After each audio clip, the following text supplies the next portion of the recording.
है, लेकिन वहां पर जीरोक्स में 4 रुपया लग जाएगा। इस लेकर ये लोग 2 किलोमीटर पैदल चल के 100 रुपये, बीमार पड़ेगा 100 रुपया का दवा खा लेगा, लेकिन ये 4 रुपया पीडीएफ ले 3 किलोमीटर पहुंचेगा।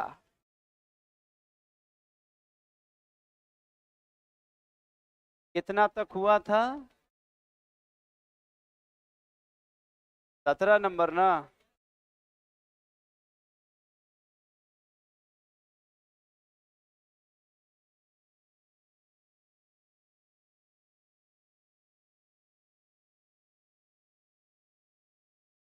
सोलह या 17? ठीक।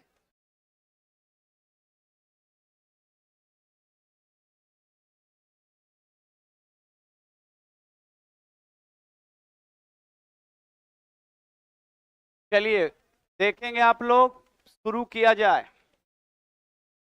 लाइव चल रहा है इधर?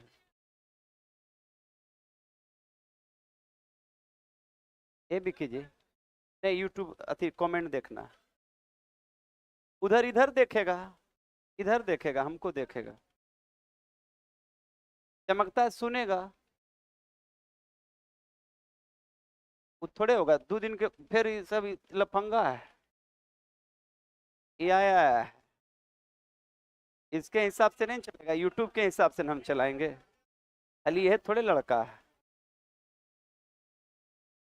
चलिए ध्यान देंगे। आवाज ठीक है, आवाज ठीक है पीछे? चलिए ठीक है।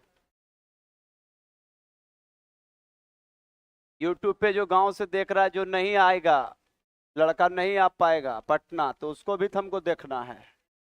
भाई लोग पटना में रह के खाली पीडीएफ ले आता है।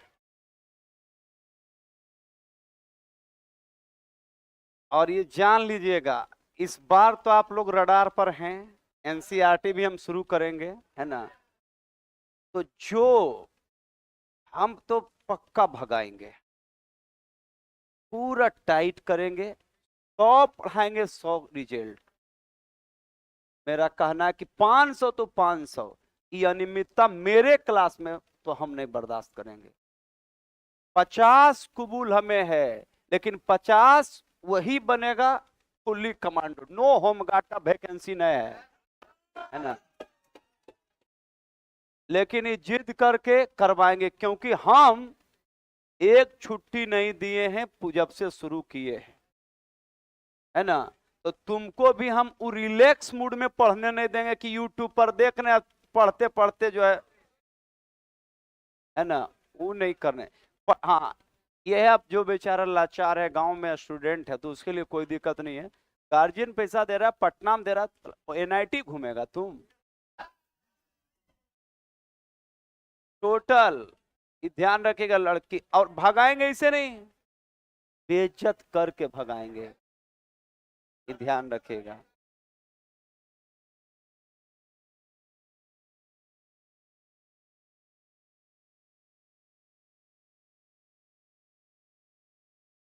अब जिसके साथ भाई लाचारी है, उसको तो कोई दिक्कत नहीं है, क्योंकि अब लाचार है जो बेचारा नहीं आ सकता है पटना, तो उसके लिए तो कोई दिक्कत नहीं। बट जो यहाँ मौजूद है, तो गर्मी के कारण है, ठंडा में ठीक था, बाहर गर्मी आया, हम की बोले थे कि जून में भी हम गर्मी में पढ़ाएंगे, पतझड़ बना देंगे, लेकिन जहां तनी मानसूनी वर्षा करवाते हैं, बस हरा भरा।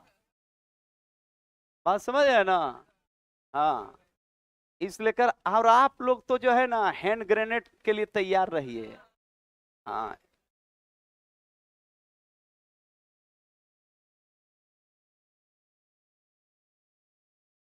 17 में भाई ध्यान देना है। बाढ़, बाढ़ के कारण सबसे ज्यादा प्रभावित होने वाले भारतीय राज्य कौन है? बिहार और, देखिए सबसे ज्यादा बिहार और कौन होगा? आसाम। बिहार के लिए कौन जिम्मेदार है? कोसी। और आसाम के लिए ब्रह्मपुत्रा। कौन भाई? बिहार की शोक किसे कहते हैं? और आसाम का शोक, ये दोनों। और ये बिहार गंभीर प्राकृतिक आपदा खास करके उत्तर बिहार झेलता है। उत्तर बिहार जो कोसी क्षेत्र है वो सबसे ज्यादा बाढ़, ध्यान रखेंगे, से प्रभावित होता है और जान माल का काफी नुकसान होता है। वहीं पर दक्षिण बिहार की अगर बात करेंगे तो दक्षिण बिहार के कई राज्य सूखे प्रभावित हैं। क्या प्रभावित हैं? सूखे। जैसे याद रखेंगे जमुई, नवादा, बांका, औरंगाबाद, गया की अगर बात करेंगे तो ये सारे राज्य ज्यादातर सूखे से प्रभावित हैं। किससे प्रभावित हैं? और सूखा भी एक गंभीर प्राकृतिक आपदा है। कौन? सूखा। तो सूखा भी एक गंभीर प्राकृतिक आपदा है, जबकि बाढ़ की बात करेंगे तो बाढ़ भी एक गंभीर प्राकृतिक आपदा में से एक है। क्लियर? और सबसे ज्यादा भारत में दो राज्य प्रभावित हैं, एक तो बिहार और दूसरा आसाम। बिहार का शोक कोसी को और आसाम का शोक ब्रह्मपुत्रा। आसाम का शोक कंफर्म ना? नेक्स्ट सवाल की ओर चलेंगे। नेक्स्ट सवाल क्या कहता है, ध्यान दीजिएगा। नेक्स्ट सवाल कहता है कि प्राचीन समय से ही बाढ़ का उल्लेखित किस ग्रंथ में है भाई? तो याद रखेंगे धर्म ग्रंथ, सनातन धर्म को अगर आप देखेंगे तो इसके धर्म ग्रंथ में याद रखेंगे वेद है, वेद है, रामायण है, गीता है, महाभारत है, ये सारे के सारे। और वेद मुख्य रूप से जो चार है ध्यान रखेंगे, महाभारत भी एक धर्म ग्रंथ है, ये ध्यान रखेंगे, गीता है, इसके अलावा रामायण है। तो मुख्य रूप से ग्रंथों में याद रखेंगे बाढ़ के उल्लेख मिले। और ऐसी मान्यता है कि सिंधु सभ्यता और सिंधु सिविलाइजेशन की अगर बात करेंगे तो ये कहीं ना कहीं हमारे इतिहासकारों के मत हैं कि ये बाढ़ से प्रभावित हुआ, जिसके कारण सिंधु सभ्यता नष्ट हुआ। किसी की मान्यता है कि भाई सूखा ज्यादा पड़ा और जिस कारण सिंधु सिविलाइजेशन का अंत हो गया। तो ये ध्यान रखेंगे, कोई भी सभ्यता का विकास भी याद रखेंगे नदी किनारे हुआ, लेकिन उसका अंत ध्यान रखेंगे, उसका अंत जो हुआ तो वो ध्यान रखेंगे बहुत बड़ा फैक्टर था और वो था आपदा। क्या था? आपदा। आज हजारों हजार लोग मान लीजिए थाईलैंड या म्यांमार में मरे, तो उनके लिए तो 2025 एक प्राकृतिक आपदा बनकर आया। और प्राकृतिक आपदा बनकर आया जिसमें याद रखेंगे कि हजारों हजार लोग मारे गए। तो वही बात है कि कोई भी प्राकृतिक आपदा, वो प्राकृतिक आपदा हो या मानव जनित आपदा हो, तो याद रखेंगे अब जैसे रेल दुर्घटना में 100-200 लोग मारे गए तो वो भी एक याद रखेंगे आपदा है। इसके अलावा बाढ़ हो, सूखा हो, भूकंप हो, चक्रवात हो, सुनामी हो, तो ये भी ध्यान रखेंगे क्या है, ये भी एक प्रकार का आपदा है। और ये आज से ये आपदा नहीं आ रहा, ये आपदा याद रखेंगे जिस समय से मानव की उत्पत्ति से पहले ये आपदा आ रहा है, लेकिन धीरे धीरे ध्यान रखेंगे जब हम लोग को ज्ञान प्राप्त हुआ है तो वर्तमान समय में मैंने इसका नामांकन कर दिया कि भाई कि प्रकृति के द्वारा जो आपदा होती है उसको हम क्या कहते हैं? प्राकृतिक आपदा। क्या कहते हैं? और प्राकृतिक आपदा में भूकंप, सुनामी, बाढ़, सूखा, ये चारों महत्वपूर्ण हैं। इसके अलावा चक्रवात, ये सभी कैसे आपदा हैं? प्राकृतिक आपदा। कैसे आपदा? जिसमें जान माल दोनों का नुकसान होता है, वो बाढ़ हो या सूखा हो, भूकंप हो या चक्रवात हो। तो याद रखेंगे धर्म ग्रंथों में बाढ़ के उल्लेख मिला है या सूखा का। कहता है भारत में 2008 ईस्वी में बाढ़ किस कारण आई थी? नदी का तटबंध। किसका तटबंध भाई? और ये भारत में नहीं प्यारे, ये बिहार में आया था। कहां पे आया था? बिहार। और ऐसी मान्यता है कि कोसी तटबंध टूट गया था। कौन तटबंध टूट गया था? ये जो बेल्ट के उधर के होंगे उनको पता होगा कि कोसी तटबंध टूट गया था। कौन तटबंध टूटा था बताइए? कोसी। कौन सा? तो कोसी तटबंध टूटने के कारण बिहार में काफी तबाही हुआ था 2008 में। 2000। तो याद रखेंगे नदी का तटबंध टूटने के कारण कोसी त्रासदी। कौन त्रासदी? और पूरे उत्तर बिहार में बाढ़ आया था। लेकिन फिर ध्यान रखेंगे कि कोसी नदी पर बहुत सारे काम किए गए, उसके गाद को हटाए गए, उसके मलबे को हटाए गए, तटबंध को मजबूत किया गया। फिर ध्यान रखेंगे बैराज को कंट्रोल किया गया। अब ध्यान रखेंगे बैराज कंट्रोल करने के बाद ध्यान रखेंगे कि पानी को डाइवर्ट किया गया। अब ध्यान दीजिएगा कि मैंने कहा था कि कोसी जो प्राकृतिक आपदा है ये सप्त कोसी है, जो याद रखेंगे नेपाल से आती है। अब नेपाल से आती है तो आप सुपौल जाएंगे तो सुपौल से जो भी हैं तो उनको पता होगा कि वहां पर एक बैराज है, वहां पर क्या है, क्या है, कोसी बैराज। कौन बैराज, ये कोसी बैराज। यहां पर पानी को क्या किया जाता है, पानी को रोका नहीं जाता, पानी को सिर्फ कंट्रोल किया जाता है, पानी को रोका जाता है लंबे समय तक। वो ध्यान रखेंगे डैम में रोका जाता है, जो कंक्रीट के बांध होते हैं। जैसे आप ध्यान रखेंगे भाखड़ा नांगल बांध है, हीराकुंड बांध है, जबकि कोसी बैराज है। यहां पर कोई तट, याद रखेंगे बांध फिक्स नहीं है, यहां पर पिलर है। और पिलर क्या है कि उस पिलर में फाटक लगा हुआ है, और फाटक जब लगा हुआ है तो हम सिर्फ पानी को वहां रोकते हैं। जैसे 50-60 गेट बना हुआ है, अब हम करते क्या है कि उस गेट को थोड़ा सा कम या ज्यादा कर देते हैं। अब जैसे ही गेट को थोड़ा सा बंद करेंगे तो उसका जल स्तर क्या होगा, बढ़ जाएगा। जैसे ये नदी है, बिल्कुल समतल है, यहां पर मैंने बैराज बना दिया, गेट बना दिया, गेट को मैं लॉक किया, जल स्तर बढ़ गया। इधर जल स्तर जैसे बढ़ा, इधर का जल स्तर क्या होगा, घट गया। अब जैसे इधर बढ़ेगा तब तक इधर फिर क्या किया जाता है, कई ब्रांच बना दिए गए और ये नहर बना दिए गए। अब क्या है कि ये एरिया जो सूखा है, बात समझिए, ये एरिया जो सूखा है और ये बाढ़ प्रभावित है, हमने बैराज बना के सबसे पहले तो इस एरिया को बाढ़ प्रभावित से मुक्त किया। यहां पर पानी कंट्रोल हो गया। जैसे ही पानी को मैंने रोका, यहां पे इधर पानी कम जाएगा, बंद हो गया। दूसरी बात है इधर तटबंध भी बना हुआ है, तो इधर के गांव प्रभावित होंगे नहीं। अब यहां पर पानी को मैंने कंट्रोल कर लिया बैराज से। अब क्या किया, इधर पूरा पानी मैंने नहरों से निकालकर पानी को डाइवर्ट कर दिया। अब जो पानी इधर आना चाहिए था वो पानी इधर आ गया। अब मान लीजिए कि 30% पानी इधर आ गया, 30% मैंने इधर डाइवर्ट कर दिया, 2 नहर निकाल के, बीच यहां 60% पानी बचा। 60% पानी को नदी कंट्रोल कर लेगा, उसको कंट्रोल कर लेगा, वहां बाढ़ की संभावना नहीं बनेगी। तो बैराज बना के हम क्या किए हैं कि हम कोसी के नदी के पानी को क्या किए, कंट्रोल किए। और हम एक तरफ जहां बाढ़ की समस्या से निजात दिलाए हैं, वहीं पर दूसरे तरफ जिस एरिया में पानी नहीं मिल रहा था तो सूखा था, अब क्या है कि इस एरिया में बाढ़ नियंत्रण हुआ तो फसल एग्रीकल्चर बेहतर हो गया। और इधर सूखा के कारण ध्यान रखेंगे डैमेज हो रहा था, तो मैंने नहर निकालकर हमने सिंचाई का सुविधा कर दिया। तो इधर सूखा से फसल नहीं हो रहा था और इधर बाढ़ से डैमेज हो रहा था।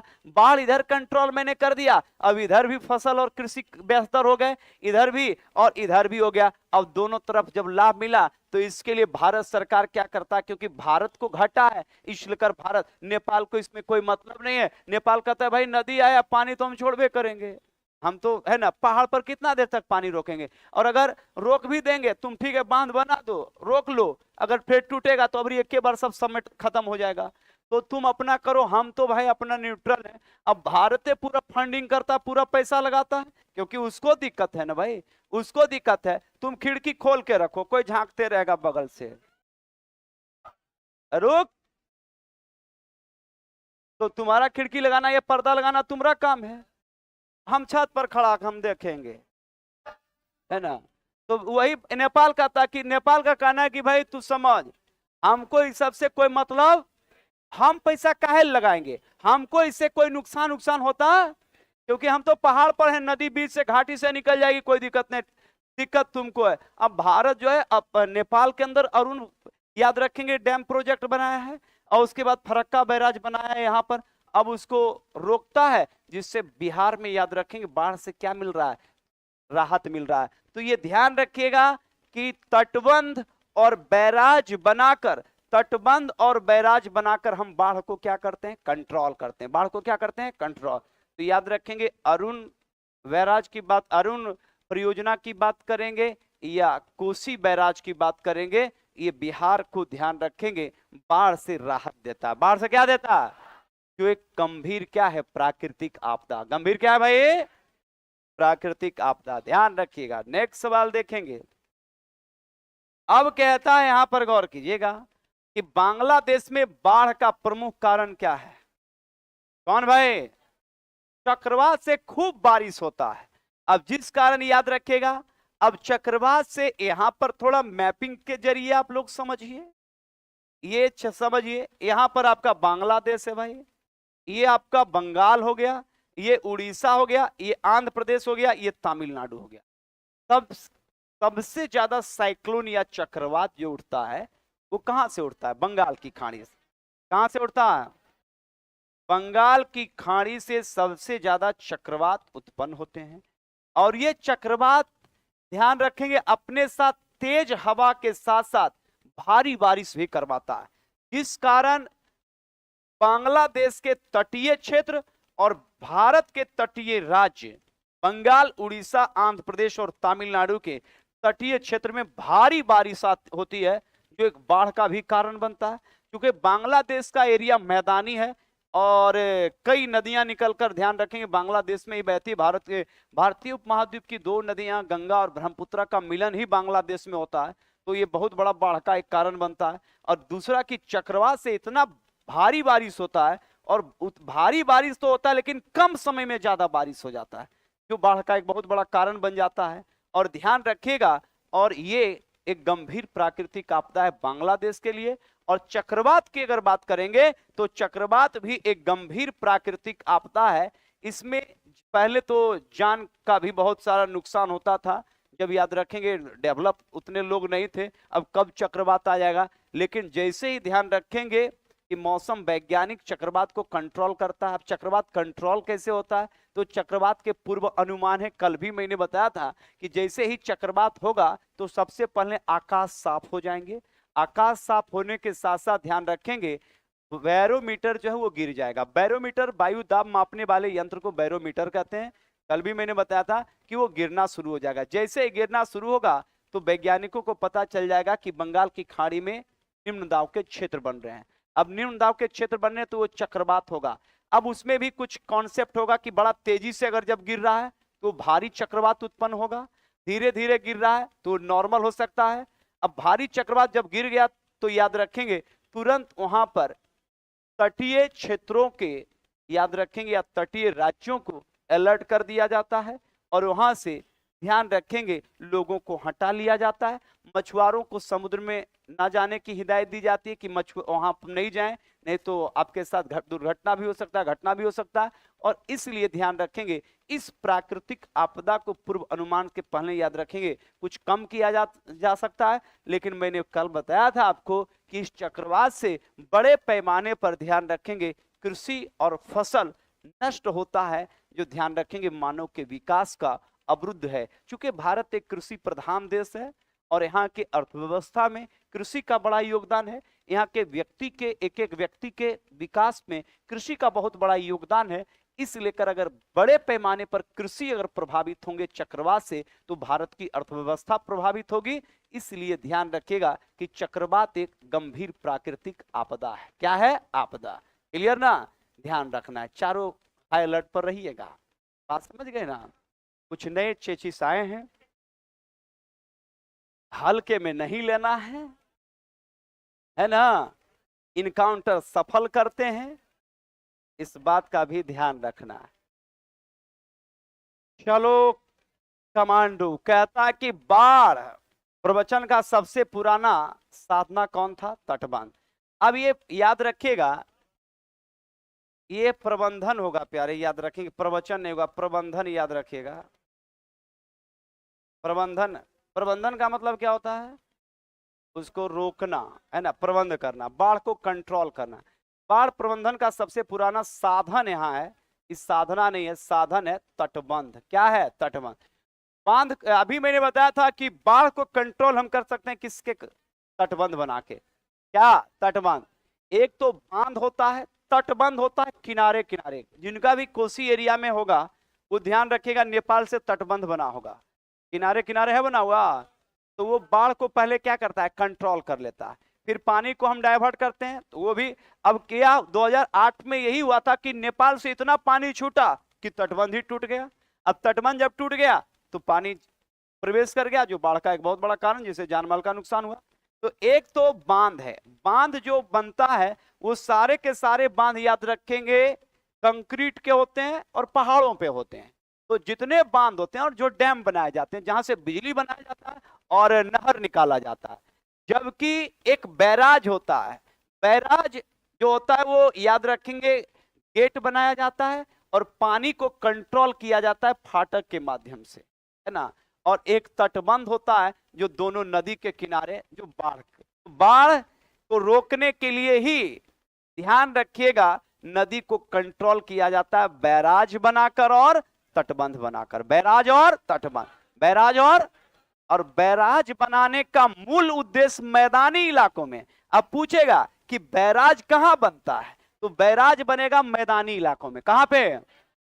और वहां से हम बैराज बना के नहर भी निकाल सकते हैं। क्या निकाल सकते हैं? क्या क्या? तो और दूसरा है कि बांध जो होता है, बांध फिक्स होता है, एक बार बांध बनेगा और फिर उसमें जो होता है उसमें भी गेट लगा हुआ है। उस तो की तुम सोच रहा है एके दक्षिणा में तोर बियाहो और तोर श्राद्धो कर दे? गजब हाल है। ऊपर, अरे ये तो हम ट्रायल था कि भाई थोड़ा सा चलो, है ना। तो बात समझो, तुम जितना दिया उतना तुम फैन का हवा खा लिया है। बात समझा? बाकी पीडीएफ तो जनधन योजना में था। बात समझे? हाँ, लेकिन फिर भी था कि जो लड़के ठीक ठाक कंटिन्यू था, बहुत सारे ठीक ठाक थे, बाकी यूट्यूब वाले यूट्यूब छाप भी थे, है ना। फिर भी हम तो शुरू में जब बहुत सारे भी स्टूडेंट थे तब भी मैंने कहा था कि बैठना सबकी बस की बात नहीं है। जो तकिया लगा के पढ़ रहा है वो हमारे क्लास में बैठ जाएगा। जो होमगार्ड के लिए दौड़ रहा है वो कह दिया अरे आर्मी के वैकेंसी आए तो फॉर्म भरेगा तो हाँ भर देंगे। आज जैसी रनिंग में गया 2 दिन के बाद बोला कि हमरा से सब नहीं होगा, हम चले, है ना। तो सोच जब तक आपका नहीं होगा तब तक, है ना। भर ठंडा ठीक रहा, भर ठंडा ठीक रहा, और तुम यहीं रहो। जैसी गर्मी बढ़ा, हम शुरू में बोले थे ना कि गर्मी बर्दाश्त नहीं, अब फिर बोल रहे हैं गर्मी होगा, ये सब एक उठा रहे, सब बेहोश होके गिरेगा।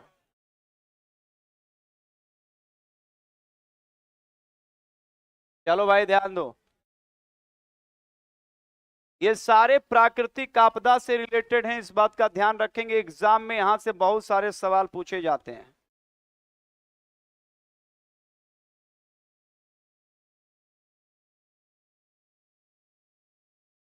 अब ध्यान देंगे यहां पे,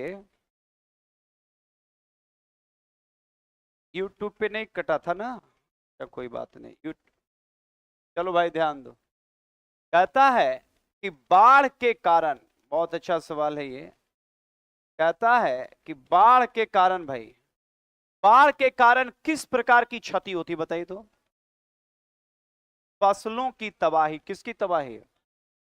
और इससे ये भी एक आपदा के अंतर्गत आता है, क्योंकि इसमें बड़े पैमाने पर ध्यान रखेंगे देश की अर्थव्यवस्था प्रभावित होती है। किसके कारण? बाढ़ के कारण।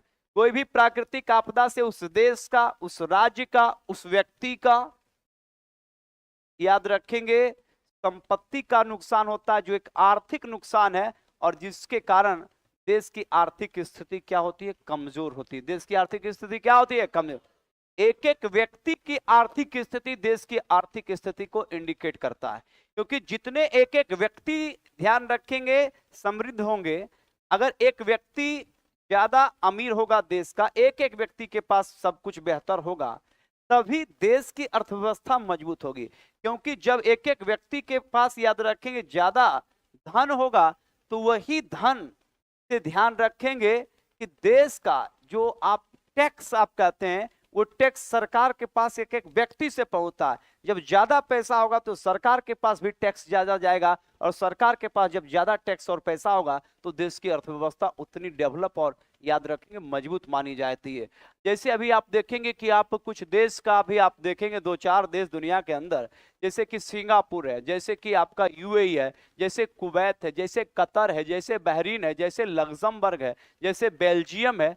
ये सारे दुनिया के देश की अर्थव्यवस्था मजबूत क्यों है? क्योंकि वहां का लोग मजबूत है, वहां का लोग याद रखेंगे बहुत पैसा वाला है। एक देश मोनाको है, मात्र आबादी वहां मात्र आबादी 30 से 40,000 है और लगभग 30,000 में 12,000 आदमी वहां अरबपति है। तो ऑटोमेटिक है वहां की अर्थव्यवस्था मजबूत होगी, वहां की अर्थव्यवस्था सबसे बेहतर होगी। तो ये ध्यान रखिएगा। तो फसलों की तबाही, और सब मैंने कई बार बताया कि भारत की अर्थव्यवस्था कृषि पर आधारित है। किस पर आधारित है? इस लेकर अगर कृषि प्रभावित होगा तो देश की अर्थव्यवस्था प्रभावित होगी और एक एक लोग प्रभावित होंगे। नेक्स्ट सवाल की ओर चलेंगे। कहता है भाई कि बाढ़ से खेतों का जल स्तर कैसे प्रभावित होता है? जल स्तर जब बढ़ेगा तो ऑटोमेटिक है कि कहता है बाढ़ से खेतों का जल स्तर कैसे प्रभावित होता है। तो ये ध्यान रखेंगे, जैसे ही बाढ़ आएगा तो ध्यान रखेंगे उस एरिया के जितने भी खेत या प्लॉट हैं जो एग्रीकल्चर से रिलेटेड हैं, वो सबका जल स्तर क्या होगा? बढ़ जाएगा, और जिस कारण फसल पूरे नष्ट हो जाएंगे। तो ये ध्यान रखिएगा कि जल स्तर क्या हो जाएगा? बढ़ जाएगा। चलिए ये भी सवाल ध्यान देंगे। कहता है बाढ़ का मुख्य कारण तो भारी वर्षा। क्या भाई? भारी वर्षा। कम समय में ज्यादा अगर वर्षा हो गई, कम समय में ज्यादा वर्षा हो गई या लगातार वर्षा हो रही है, ये भी बाढ़ के बहुत बड़े कारण होंगे। बिहार में कोसी क्यों है? क्योंकि नेपाल में बहुत ज्यादा बारिश होता है, क्योंकि जब मानसून जाता है तो हिमालय उसको रोकता है, और हिमालय जैसे ही रोका उसको तो वहां पर भारी बारिश होती है। और चूंकि नेपाल का अधिकतर एरिया पहाड़ी है तो वहां तो आप पानी रोक भी नहीं सकते हैं। अब पानी जब रोकेंगे नहीं और रुकेगा भी नहीं तो वो पहाड़ों पर से पानी जब मैदानी इलाके बिहार जब पहुंचता है तो बिहार में इतना तेजी से, एक तो ऊपर से आता है, ऊपर से आता है तो सबसे पहले कि उस नदी का जल प्रवाह जो होता है वो काफी तीव्र और तेजी होता है। और दूसरी बात, ऊपर से जब आती है तो ढेर सारा गाद और अवसाद मिट्टी लेके आती है, और फिर जब तेजी से आती है तो ध्यान रखेंगे अपने मार्ग से इसलिए कोसी भटक जाती है कि जिस मार्ग में वो अगले साल बही थी उस मार्ग में इतना तेजी से उधर से कीचड़ लेके आती है कि पूरा गाद जमा कर दिया, जिसके कारण मुख्य धारा से उसको हट के वो अलग से एक धारा बनाकर वो बहना शुरू कर देती है, और वो बाढ़ का एक बहुत बड़ा कारण बनता है और जिससे जानमाल की काफी नुकसान होती है। तो यहां ध्यान रखिएगा कि जब भारी बारिश होगी तो याद रखेंगे कि बाढ़ का एक गंभीर समस्या बनेगा। लगातार बारिश से भी बाढ़ का एक गंभीर समस्या बनेगा, और इसका मुख्य कारण है, ध्यान रखेंगे, जलवायु परिवर्तन। जहां एक और बाढ़ से ध्यान रखेंगे कि लोग प्रभावित होंगे और उनका जान माल का नुकसान होगा, वहीं पर अगर जलवायु परिवर्तन हुआ तो ध्यान रखेंगे उससे सबसे ज्यादा सूखा की स्थिति बनेगी। क्या बनेगी? सूखा। और सूखा भी एक गंभीर प्राकृतिक आपदा है। सूखा भी क्या है? अगर सूखा होगा तो उससे भी फसल नष्ट हो जाएंगे, और बाढ़ भी होगा। इस लेकर तो बोला गया है कि हम अपने जलवायु, अपने मौसम को संतुलित करके रखें, अपने पर्यावरण को संरक्षित करके रखें। जब तक पर्यावरण आपका संरक्षित नहीं रहेगा तो दो गंभीर प्राकृतिक आपदाएं आएंगी, और वो होगा बाढ़ और सूखा। बाढ़ और सूखा। भूकंप के लिए मनुष्य का कोई लेना देना नहीं है, मनुष्य का कोई लेना देना नहीं है। वो ना तो मनुष्य उसको कंट्रोल कर पाएगा, ना तो उसको रोक पाएगा, और कब आएगा कोई पता नहीं। लेकिन बाढ़ और सूखा के लिए मानव खुद जिम्मेदार है, क्योंकि अगर आप पर्यावरण को डैमेज करते हैं तो अनियंत्रित वर्षाएं होंगी।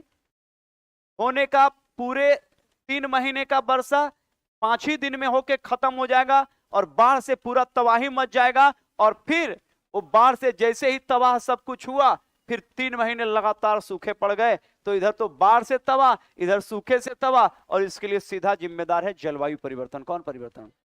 और जलवायु परिवर्तन लगातार मनुष्य अपने डेवलपमेंट और अपने विकास के लिए कर रहा है, और लगातार जंगलों की कटाई कर रहा है। और ये ध्यान रखेंगे एक गंभीर प्राकृतिक आपदा को निमंत्रण दे रहा है, जंगलों की लगातार कटाई, पेड़ पौधों की लगातार कटाई। इसलिए जब वन उन्मूलन होगा, वनों का कटाव होगा, तो प्रकृति के सामने एक गंभीर समस्या आएगी, और उसका भुक्तभोगी याद रखेंगे खुद मानव होगा। इस बात का ध्यान रखिएगा। तो आंसर आपका है भारी वर्षा। कौन वर्षा भाई? भारी वर्षा।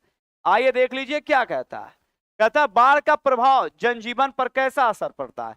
जनजीवन क्या हो जाता? अस्त व्यस्त। जनजीवन क्या हो जाता? अस्त व्यस्त इसीलिए हो जाता है क्योंकि ध्यान रखेंगे कि आपका सारा रूटीन जो है वो क्या हो जाता है, गड़बड़ हो जाता है। क्योंकि ध्यान रखेंगे इस आपदा से आपका पूरा का पूरा घर तबाह हो जाता है, जिससे ध्यान रखेंगे आपका पूरा का पूरा जो सिस्टम है आपके जीवन का वो पूरा अस्त व्यस्त हो जाता है। इसलिए कर सवाल पूछा गया कि बाढ़ का प्रभाव जनजीवन पर कैसा असर पड़ता है, तो ये जनजीवन को क्या कर देता है, अस्त व्यस्त। जनजीवन को क्या करता है, अस्त व्यस्त। याद रखिएगा, कहता है तटबंध के टूटने का प्रभाव।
हेलो, सभी को गुड आफ्टरनून।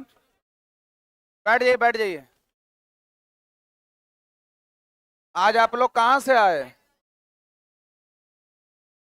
बोल रहे हैं सभी लोग कहाँ से आए आज?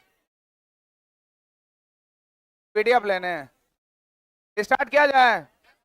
पीडीएफ सबको मिला? कितने लोगों को पीडीएफ नहीं मिला, हाथ उठाइए। जिनको नहीं मिला है सबको मिल गया?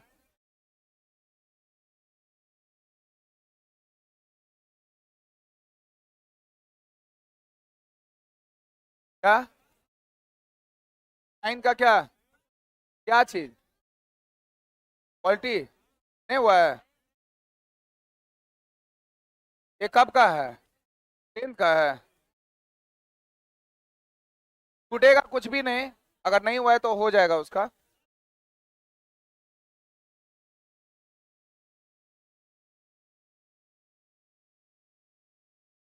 उसका जो क्लास में दिया हुआ है ना, उस क्लास के जो जितना मैक्सिमम इंपोर्टेंट क्वेश्चन है वो लिया गया। जैसे उसमें मैक्सिमम ब्रुसेल्स और इधर बाहर बाहर देश का दिया है, तो वो आपके सिलेबस का पार्ट नहीं है।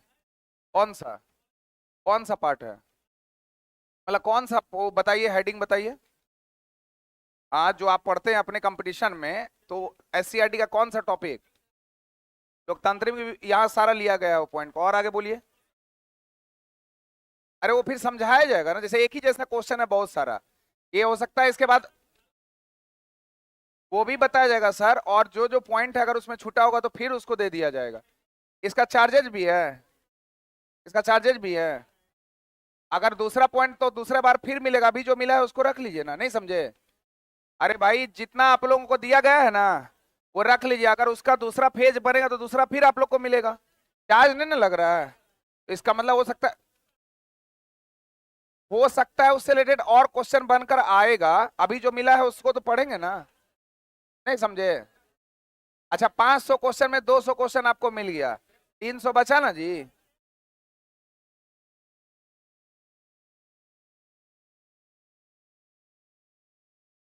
चलिए स्टार्ट करते हैं हम लोग। हल्ला नहीं करिए सभी लोग। देखिए, जो आप लोगों का क्लास 10th में जो पेपर है, उस पेपर में जो जो आपके पास सिलेबस में दिया हुआ है, ठीक, उसका कुछ पार्ट हो सकता है आपको अभी प्रोवाइड किया गया हो। इसके बाद दूसरा चरण में फिर दूसरा पार्ट जो है वो प्रोवाइड किया जाएगा। टेंशन नहीं लीजिए, अगर उसका करना होगा प्रोवाइड तो और अलग से कर दिया जाएगा, उसके लिए परेशान ना हो। स्टार्ट किया जाए। चलिए आगे बढ़ते हैं हम लोग। पहला देखते हैं क्या है। लोकतांत्रिक शासन में शक्ति का केंद्र बिंदु क्या होता है? सामाजिक समानता। ऐसे लोकतंत्र में अगर बोलेंगे हम लोग केंद्र बिंदु, वो जनता होती है। कौन होती है? जनता। और लोकतंत्र की परिभाषा का जिक्र किया था कौन? Abraham Lincoln. अमेरिका के 16वें राष्ट्रपति थे। कैवें राष्ट्रपति? 16वें राष्ट्रपति थे। कौन? Abraham Lincoln. इन्होंने कहा था by the people, for the people, of the people, यानी जनता के लिए, जनता के द्वारा, जनता का शासन ही क्या कहलाता है? लोकतंत्र। तो क्या भारत एक लोकतंत्र है? क्या भारत एक गणतंत्र है? गणतंत्र है, क्योंकि इसका राष्ट्र अध्यक्ष जो होता है वो निर्वाचित होकर आते हैं, चाहे वो प्रत्यक्ष हो चाहे वो अप्रत्यक्ष हो। जैसे हमारे यहाँ राष्ट्रपति का चुनाव प्रत्यक्ष होता है कि अप्रत्यक्ष? अच्छा, अगर हम लोग बात करते हैं ब्रिटेन का, तो क्या ब्रिटेन एक लोकतंत्र है? नहीं है। ब्रिटेन एक लोकतंत्र है, लेकिन ब्रिटेन में लोकतंत्र है लेकिन ब्रिटेन में गणतंत्र, क्योंकि यहाँ राजा का उत्तराधिकारी राजा होता है। यानी हम बोल सकते हैं कि भारत एक लोकतांत्रिक गणतांत्रिक देश है। यहाँ बोलेंगे ब्रिटेन एक लोकतांत्रिक राजतंत्रात्मक देश है, लेकिन यहाँ गणतंत्रात्मक देश बोलेंगे तो क्या हो जाएगा? गलत। तो एक पॉइंट लिख लीजिए, भारत लोकतांत्रिक और गणतांत्रिक देश है। भारत देगा निम्नलिखित में से कौन सा कथन सत्य है? भारत एक लोकतांत्रिक और गणतांत्रिक देश है। भारत एक लोकतांत्रिक और गणतांत्रिक देश है।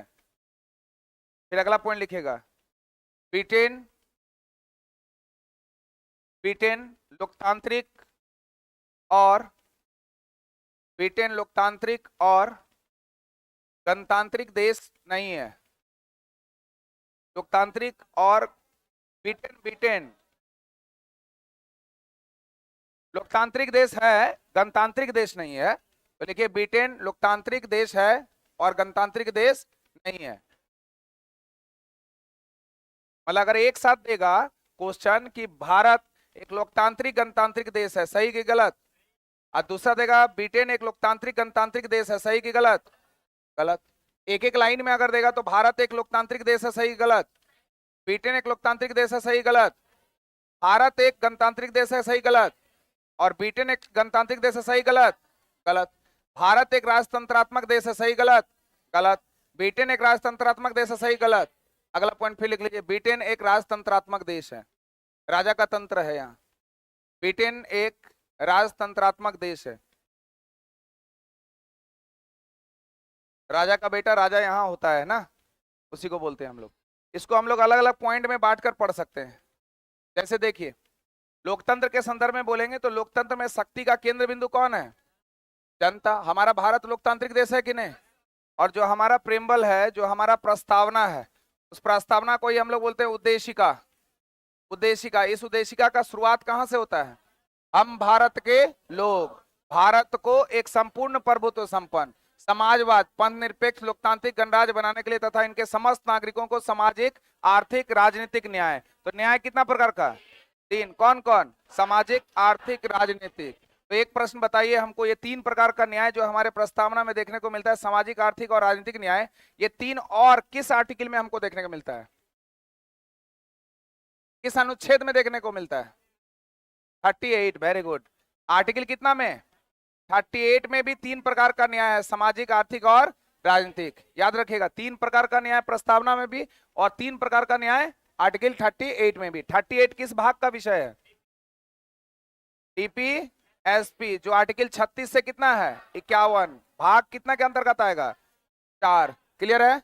तो ये आप पूछेगा तीन प्रकार का न्याय। अगर पूछेगा स्वतंत्रता कितना प्रकार का, 5, विचार अभिव्यक्ति विश्वास धर्म और उपासना की स्वतंत्रता, यही ना है, विचार का है, अभिव्यक्ति का है, विश्वास का है, धर्म का है, उपासना का है। तो दो प्रकार की समता, अवसर और प्रतिष्ठा बोलते हैं ना। और लास्ट में देखते हैं 26 नवंबर 1949 को अंगीकृत अधिनियमित और आत्मर्पित किया गया, यानी 26 नवंबर 1949 को ही हमारा संविधान को अंगीकृत किया गया, अडॉप्ट किया गया, बनाकर तैयार कर दिया गया 395 आर्टिकल, लेकिन उसमें सारे आर्टिकल लागू हुए नहीं। अब हम लोग जो भारत की विशेषता है, कोई भी सरकार की जो विशेषता होती है उसमें चर्चा करेंगे कि लोकतंत्र में शक्ति का केंद्र बिंदु क्या है, जनता, जो अपने प्रतिनिधियों के माध्यम से सरकार को क्या करती है, नियंत्रित करती है। हम लोग अपने प्रतिनिधि को सुनते हैं। हमारे यहाँ कानून बनाने वाले जो लोग हैं वो अलग अलग रूप में काम करते हैं, जैसे हम लोग पहले भी पढ़ चुके हैं, चर्चा कर चुके हैं। ध्यान से देखिएगा, हमारे यहाँ तीन स्तंभ मुख्य रूप से काम करते हैं, ये तीन पिलर काम करता है। एक है आपका कौन, कार्यपालिका, एक कौन है, कार्यपालिका, जिसको हम लोग बोलते हैं एग्जीक्यूटिव, है ना। और एक होता है कौन, विधायिका, क्या होता है, विधायिका, लेजिस्लेचर। और एक होता है कौन, न्यायपालिका, जुडिशरी, है ना, जुडिशरी सिस्टम। तो कार्यपालिका और विधायिका को ध्यान से देखिएगा। विधायिका क्या है, कानून बनाने वाली बॉडी है, मेक द रूल, कानून को बनाने वाली बॉडी कौन, विधायिका।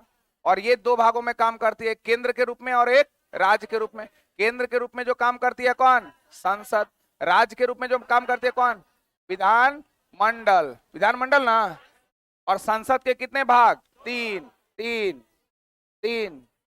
संसद के कितने भाग, तीन। संसद के कितने अंग, तीन। संसद के कितने सदन, लोकसभा है, राज्यसभा है, राष्ट्रपति है, राष्ट्रपति है। भारत का पहला नागरिक कौन, निम्न सदन कौन, उच्च सदन कौन। तो जिस प्रकार संसद कानून बनाती है केंद्र में, उसी तरह राज्य में कानून कौन, विधानमंडल का भाग कितना, अंग कितना, सदन कितना, विधानसभा है, विधान परिषद है, राज्यपाल है, राज्यपाल नहीं है। तो राज्य में प्रथम नागरिक कौन, केंद्र में प्रथम नागरिक कौन, यहां पर निम्न सदन कौन, ये लोकसभा नहीं है, ये विधानसभा। अच्छा यहां लिख लेते हैं विधान सभा, ये है विधान परिषद। इसको लेजिस्लेटिव असेंबली बोलते हैं और इसको लेजिस्लेटिव काउंसिल बोलते हैं। इंग्लिश में लिखा हुआ है विधानसभा, विधान परिषद। तो निम्न सदन कौन है, विधानसभा। और उच्च सदन कौन है, विधान परिषद। पहला नागरिक कौन है, विधान परिषद सभी राज्य में है, कितने राज्यों में है, 6 राज्य में है। झारखंड में है, झारखंड में, बिहार में है, यूपी में है, आंध्र प्रदेश में है, तेलंगाना में है, महाराष्ट्र में है, कर्नाटक में है, कितने राज्य में? 6 ही राज्य में है ना। और जो कार्यपालिका क्या करती है? Follow the rule. रूल को क्या करेगी? फॉलो करेगी। जो कानून बनाया है उसको क्या करेगी? फॉलो। उसी तरह वो केंद्र में और कहां पर? राज्य में। केंद्र में मुख्य घटक है आपका प्रधानमंत्री। कौन है? प्रधानमंत्री। और यहाँ पर होता है आपका काउंसिल ऑफ मिनिस्टर यानी मंत्री परिषद, और उसके अध्यक्ष होते हैं कौन? प्रधानमंत्री। उसी प्रकार राज्य में होता है मंत्री परिषद और उसका अध्यक्ष होता है कौन? सीएम होता है ना। और न्यायपालिका एकीकृत है, मतलब किसी से कोई मतलब नहीं है, इंटीग्रेटेड है। इसका हेड ऑफ डिपार्टमेंट है कौन? Supreme court. हाई कोर्ट नहीं, सुप्रीम कोर्ट। यहाँ पर शक्तियों का बंटवारा नहीं है, बल्कि एक ही डिसीजन लेगा कौन? Supreme court. एक ही डिसीजन लेगा कौन? Supreme court. तो यहाँ क्या बोल रहा है, ध्यान दीजिएगा कि प्रतिनिधियों के माध्यम से सरकार को नियंत्रित करती है और यह सुनिश्चित करती है कि सरकार जनता के हितों के लिए काम करे। उसका काम ही है जनता के हित में काम करना। जैसे अभी घटना तेलंगाना का घटना सुन रहे होंगे, वृक्ष को लेकर, वो पर्यावरण को लेकर हो रहा है, और उसमें सुप्रीम कोर्ट का स्टे लग गया है, रोक लगा दी है। सुप्रीम कोर्ट पहल किया कि अभी रोक दिया जाए उसको, तो उसको क्या कर दिया गया है? रोक दिया गया है। तो जनता की क्या होती है इसमें? सर्वोच्चता। लोकतंत्र में शक्ति का स्रोत कौन है? जनता, ना कि कोई राजा, ना कोई तानाशाह और कोई अन्य व्यक्ति या संस्था नहीं। हमारे यहाँ है कौन? जनता। इसलिए तो हमारा जो संविधान का प्रस्तावना शुरू होता है, we the people of India, यानी हम भारत के लोग। दूसरा क्या है? प्रतिनिधित्व। तो पॉइंट लिख लीजिएगा आप लोग, कुछ पॉइंट को नोट कर लीजिए, मेन पॉइंट की पॉइंट जो है वो नोट कर लीजिए पीडीएफ में। जगह कम दिया हुआ है तो सर कॉपी लेकर आया कीजिए ना। एक अच्छे विद्यार्थी का पहचान है, कॉपी लेकर आया कीजिए। सिर्फ पीडीएफ के भरोसे ही आ गए हैं तो उसी में लिखेंगे, नहीं तो अगले दिन से पेज लेकर आइएगा, ठीक है? ज्यादा नहीं लिखेंगे, पूरा नहीं, सिर्फ समझना है, पॉइंट लिखना है, कीवर्ड्स। पहला लिखिए, पॉइंट हेडिंग दे दीजिए कि लोकतंत्र में शक्ति का केंद्र बिंदु कौन है? जनता। लिखिए केंद्र बिंदु, डैश देके लिखिए जनता। हो गया। अपना कीवर्ड्स में लिखिए उसको, पूरा राम कहानी लिखने का जरूरत थोड़े है। केंद्र बिंदु कौन? जनता। हो गया। अब इसमें जो है सारा जो हमारे बारे में बताया गया लोकतंत्र की विशेषता के बारे में, उसमें सारे पॉइंट को लिख देना। पहले लिखेगा जनता की सर्वोच्चता, वही जो लिख लिया केंद्र बिंदु जनता हो गया। अब आगे लिखने का जरूरत नहीं, उसी में हो गया जनता की सर्वोच्चता। मतलब क्या हुआ कि इसमें राजा तानाशाही रूप में कोई काम नहीं करेगा, जो चीज है वो कौन है? भारत की जनता है। दूसरा लिखिए प्रतिनिधित्व, रिप्रेजेंटेटर, प्रतिनिधित्व, प्रतिनिधि लिखे। अब देखिए उसके बाद लिखना नहीं है, समझना है। जनता अपने प्रतिनिधियों को चुनकर सरकार में भेजती है, चुन के भेजती है ना। हम लोग प्रतिनिधि को चुनते हैं और वहां जाती है वो, और वो सरकार को क्या करती है? निर्माण करती है, जो जनता की इच्छा और हितों का प्रतिनिधित्व करते हैं। जैसे सपोज कर लीजिए हम सरकार के बारे में बात कर रहे हैं, तो सरकार हमारे यहाँ कौन है? प्रधानमंत्री। सरकार जैसे ही आता है नाम क्या होता है? प्रधानमंत्री। तो जो पीएम है, जो प्रधानमंत्री, अमूमन रूप से लोकसभा के बहुमत दल के नेता होते हैं। लोकसभा का सदस्य को हम ही लोग ना लेकर आते हैं, तो लोगों का प्रतिनिधित्व करता है कौन? लोकसभा। और उसी से चुनकर आता है कौन? प्रधानमंत्री। तो प्रधानमंत्री वो है जो मंत्री, जो आपके लोकसभा के बहुमत दल का नेता होता है। राज्यसभा का भी हो सकता है वो, लेकिन अमूमन रूप से वो होता है कहाँ का? लोकसभा का होता है ना। तो हम लोग इसको चुनकर लाते हैं और ये सरकार बनाकर तैयार करती है और फिर आगे रूल को फॉलो करवाना शुरू करती है कार्यपालिका के रूप में। तो वही लिखा है कि जनता अपने प्रतिनिधियों को चुनकर सरकार में भेजती है, जो जनता की इच्छा और हितों का क्या करती है? प्रतिनिधित्व करती है। नहीं करती है तो हम लोग क्या बोलते हैं कि अब सरकार, अगले बार इसकी सरकार नहीं बनेगी, अब की बार फलनवा की सरकार बोलते हैं ना, तुरंत उसको हटाने का प्रयास करने लगते हैं। स्वतंत्र और निष्पक्ष चुनाव लिख लीजिए, अगला पॉइंट। फिर पॉइंट लिखेगा स्वतंत्र और निष्पक्ष चुनाव। स्वतंत्र और निष्पक्ष चुनाव। हमारे यहाँ जो चुनाव होता है वो क्या है? स्वतंत्र है, निष्पक्ष है, बिना किसी पक्षपात का होता है। अलग बात है कि अंदर से पक्षपात तो है, अपना हम लोग करते हैं पक्षपात, तो अलग बात है, लेकिन हमारे यहाँ विशेषता यही है कि किसी भी पक्ष के रूप में हम लोग चुनाव नहीं करेंगे, सिर्फ विकास को आधार मानकर करेंगे। लोकतंत्र में जनता को अपने प्रतिनिधियों को चुनने का अधिकार होना चाहिए। आप लोग को अधिकार है कि नहीं? या फिर आप जिसको भी चाहें उसको बैठा सकते हैं, यानी सरकार आपकी है, आप सरकार को बनाने वाले में से हैं, आप सरकार को गिराने वाले में से भी हैं, नहीं है? और चुनाव स्वतंत्र, निष्पक्ष और पारदर्शी होना चाहिए। हम लोग बोलते हैं क्या कि वो जो जहां पर वोट देता है ना उसको हाँ लूट लिया, ऐसा बोलते हैं। हो सकता है ऐसा भी हो, लेकिन उसमें कोई पुष्टि नहीं है। कानून का शासन, हेडिंग दे दीजिएगा, कानून का शासन। पॉइंट लिखिए, कानून का शासन, कानून का शासन। हमारे यहाँ जनता है सर्वोपरि, लेकिन जो भी हमारा जो भी रूल एंड रेगुलेशन फॉलो होता है वो अकॉर्डिंग टू कॉन्स्टिट्यूशन, जो हमारा संविधान है उसी के अनुसार, चाहे वो न्यायपालिका करे, चाहे वो कार्यपालिका करे, चाहे वो विधायिका करे, करेगा तो किसके अधीन? संविधान के अधीन। जो हमारे संविधान में लिखा गया उसी के अधीन। लोकतंत्र में सभी लोग, चाहे वो कोई भी हो, कानून के समक्ष क्या है? समान है। और सरकार को भी कानून के अनुसार ही काम करना चाहिए। सरकार है तो इसका मतलब नहीं कि जो मन चाहे वो कर सकता है। अगर करना होगा तो उसको पहले बिल पास करना होगा, कानून बनाना होगा, कानून बनेगा तब कानून के अनुसार वो काम कर सकता है। यानी कोई भी काम करने के लिए किसका शासन है? वो कानून का शासन है। अधिकारों का संरक्षण, लिखिएगा, अधिकारों का संरक्षण, अधिकारों का संरक्षण। आपके अधिकारों का संरक्षण है? नहीं है। जैसे सपोज करिए आपके पास फंडामेंटल राइट दिया हुआ है, मौलिक अधिकार है, कितना भाग में है? भाग 3, आर्टिकल 12 से 35। अगर आपके फंडामेंटल राइट का कोई भी उल्लंघन करता है तो आर्टिकल 32 के तहत कहां पर? Supreme court. और 226 के तहत कहां पर? High court. याचिका दायर कर सकते हैं कि नहीं? इसका मतलब है कि आपके अधिकारों का संरक्षण किया जाता है। तो वही लिखा है, लोकतंत्र में जनता के अधिकारों का संरक्षण किया जाता है। जैसे कि अभिव्यक्ति की स्वतंत्रता का अधिकार है ना, हमारे यहाँ आर्टिकल 19(1) का ए पढ़े हैं, 19(1) में है right to speech and expression, यानी व्यक्ति और अभिव्यक्ति करने का, मतलब वाक और अभिव्यक्ति करने का आजादी। संगठन बनाने की स्वतंत्रता 19 में ही आपको देखने को मिलेगा। न्याय तक पहुंच, ये सारा दिखाता है कि हम लोगों का अधिकारों का क्या होता है? संरक्षण होता है, उसको कोई तोड़ नहीं सकता। अगर तोड़ेगा तो उसके लिए हमारे पास प्रोविजन है, आर्टिकल 32 के तहत सुप्रीम कोर्ट और 226 के तहत हाई कोर्ट। ये सुप्रीम कोर्ट का परिभाषा नहीं है, बल्कि फंडामेंटल राइट का उल्लंघन होगा तो आर्टिकल 32 का प्रयोग करके हम याचिका दायर कर सकते हैं। कहां पर? 32 में। तो ये हमारे लिए अच्छा है कि खराब? इसीलिए भीमराव अम्बेडकर जी ने इनको कहा क्या? हार्ट एंड सोल, हृदय और आत्मा, संवैधानिक उपचारों का अधिकार। आर्टिकल कितना? 32। अच्छा, एक पीसीएस में क्वेश्चन हमेशा राउंड करता है, आर्टिकल 32 सुप्रीम कोर्ट के से रिलेटेड है, आर्टिकल 226 हाई कोर्ट से रिलेटेड है, दोनों में व्यापक कौन है? कौन? High court. High court. हाँ, व्यापक कौन है? High court. क्योंकि सिर्फ एक पॉइंट ऑफ व्यू से ये काम नहीं करता है, बल्कि और भी चीजों में इसको इन्वॉल्व करता है, इसलिए व्यापक किसका है? लेकिन लोग सोचता है कि सुप्रीम कोर्ट बड़ा है ना, इसलिए व्यापक होगा किसका? सुप्रीम कोर्ट का। वहां गलती कर देता है। तो व्यापक हो गया कौन सा आर्टिकल? 226। सक्रिय भागीदारी, लिख लीजिए अगला पॉइंट, सक्रिय भागीदारी।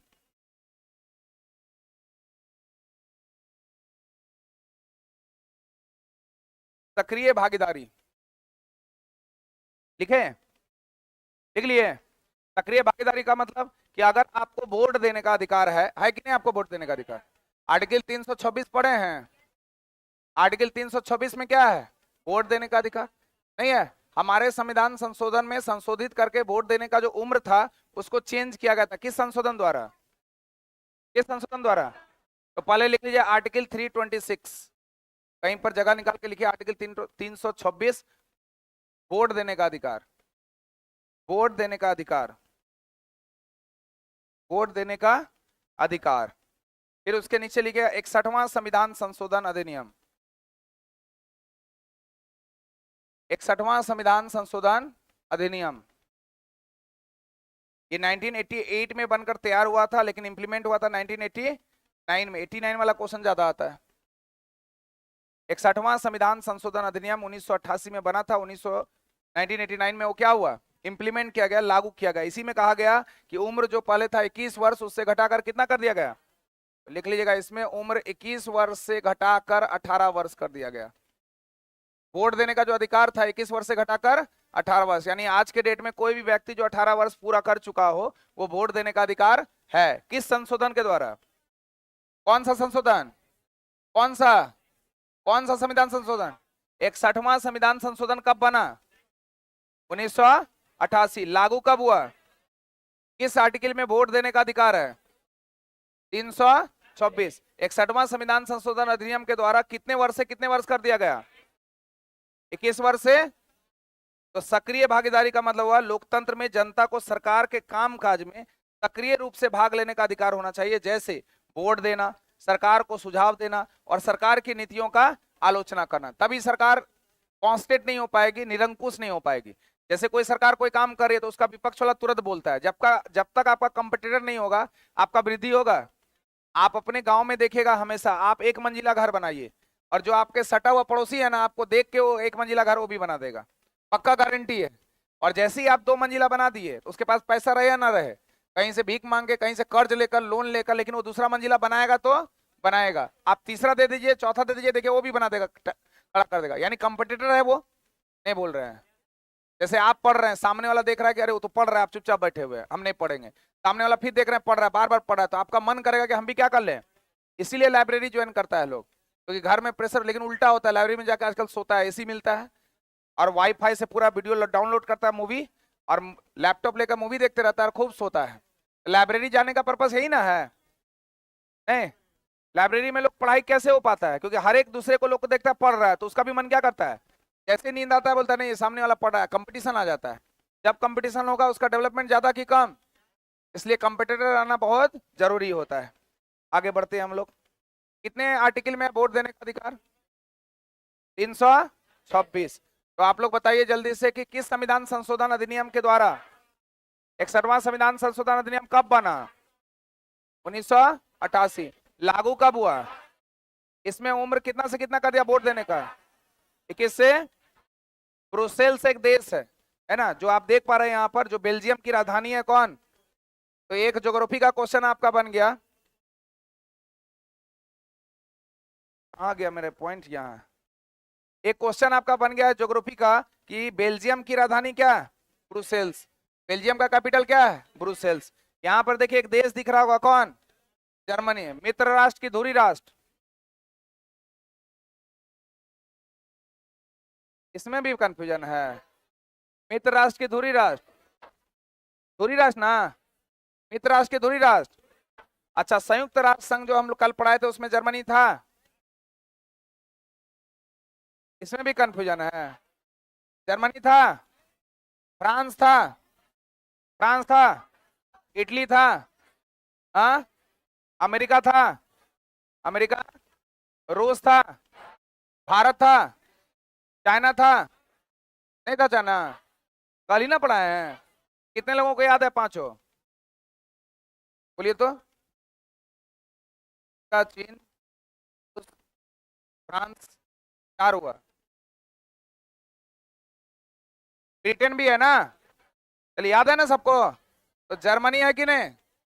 फिर बोले यस सर। जर्मनी है? नहीं है। तो यहाँ पर क्या बोला है, रीजनल क्वेश्चन है कि ब्रुसेल्स में, ब्रुसेल्स मतलब बेल्जियम का कैपिटल, राजधानी में कितने प्रतिशत लोग फ्रेंच बोलते हैं? तो यहाँ पर कितने प्रतिशत लोग बोलते हैं? 80। और 20% लोग डच बोलते हैं, डच भाषा का प्रयोग करते हैं। कौन से भाषा का? डच भाषा का प्रयोग। डच भाषा का प्रयोग कितना परसेंट लोग? 20%। और फ्रेंच कितना? 80%। ये जगह आपको दिख रहा है, और यहाँ पर इसके ऊपर में दिख रहा है कौन? नीदरलैंड। नीदरलैंड दिख रहा है, इसी को हम लोग बोलते हैं क्या? हॉलैंड। क्या बोलते हैं?